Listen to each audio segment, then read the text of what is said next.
Although Coca-Cola wasn't available to the Japanese public until 1960, Japan has now become the most important international market for this popular beverage. In fact, today, you can find a Coke vending machine on just about every other street corner in Japan. It is now the soft drink of choice here. But 40 years ago, the Japanese thought that Coca-Cola looked just like another small bottle of soy sauce. Though Coke made a brief appearance in the Japanese market in the 1910s and 20s, the first significant consumption of the drink here took place after World War II, on military bases where U.S. occupational forces were stationed. It wasn't until 1957 that the company's Japanese subsidiary was officially established, with the intention of selling to the general public. Interestingly, the manufacturing and marketing license was secured not by an American, but an experienced Japanese businessman, Nisaburo Takanashi, who gave Coca-Cola a head start.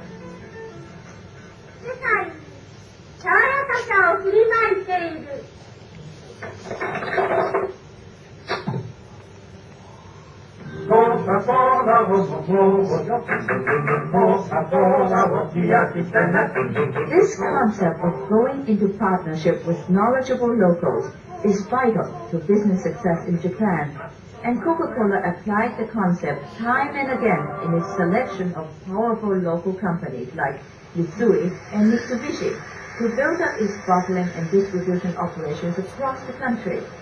As a result, Coca-Cola Japan calls itself a multi-local rather than multinational company. Taizo Yamada, formerly vice president of the Mitsubishi Corporation, now heads the Fuji Coca-Cola Bottling Company. No, I said the Coca-Cola made a good selection to establish their franchise. Selected not the small company, but selected the established company, at least locally established company, to do the business. The local expertise offered by the bottlers was important because not only was Coca-Cola introducing a new product to Japan, but also a new system of distribution, bypassing the traditional layers of wholesalers and selling directly to retailers. When we introduced Coca-Cola, we introduced the store door delivery system. And our bottlers in the beginning had a very difficult time in convincing the local population that this was the way to go.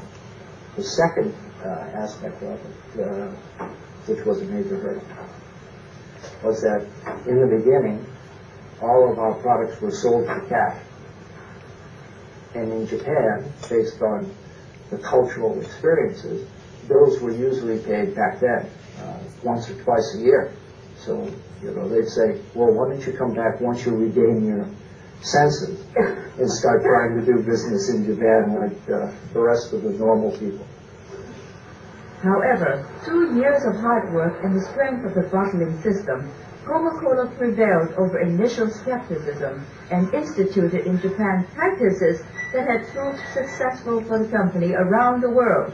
Still, there are concessions to the Japanese style of doing business. For instance, here at the Fuji bottling plant, most of the workers are under lifetime employment, a practice reflecting the Japanese belief that long-term commitments result in more fruitful business relationships. Decision-making is based on consensus. This form is called a Ringi-sho.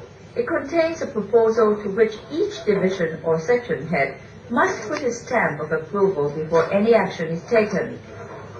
Even the head office in Tokyo operates as what Vice President Frank Kelly calls a hybrid company. Here in Japan, we would assist our Japanese employees in purchasing a home.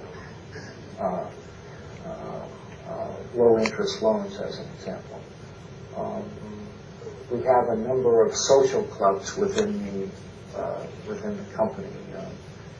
Ikiban, our Japanese flower arranging. What we have here is more of a group activities. We do a lot of things as a team, as a group, rather than individually. Another ingredient to success in Japan is to tailor products to meet the tastes of local consumers.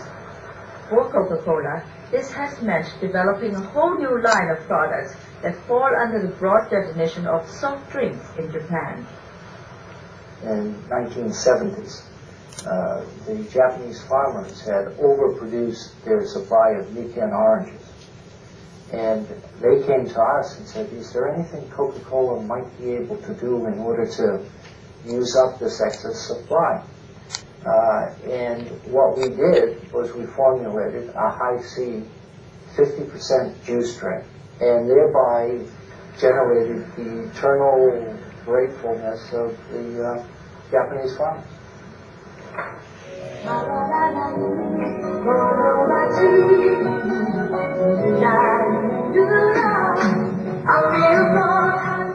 Coke's advertising strategy also tries to cultivate its corporate image as a good citizen, and the fact that the product has become very much a part of everyday existence in Japan.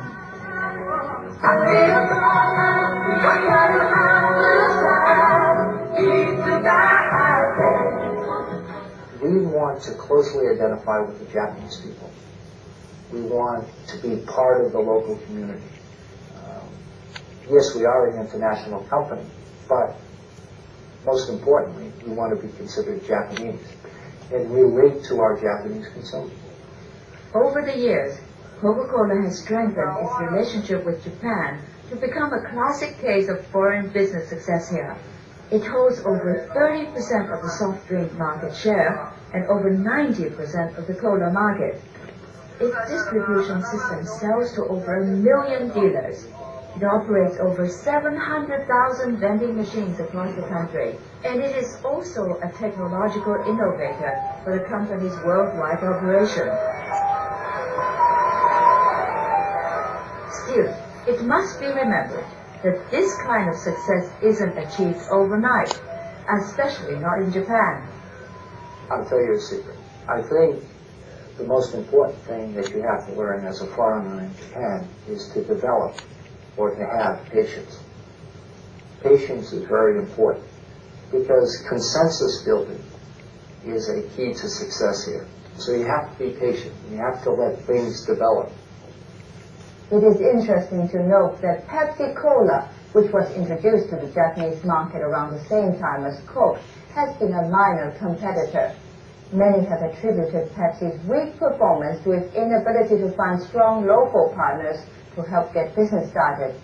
So perhaps the most important key to Coca-Cola's success in Japan is the establishment of a powerful local presence. As a multi-local company, Coke was able to institute a distribution network that ran counter to Japanese tradition. At the same time, it also adopted local business and social practices that reflect its long-term commitment to Japan and its corporate image as a good citizen.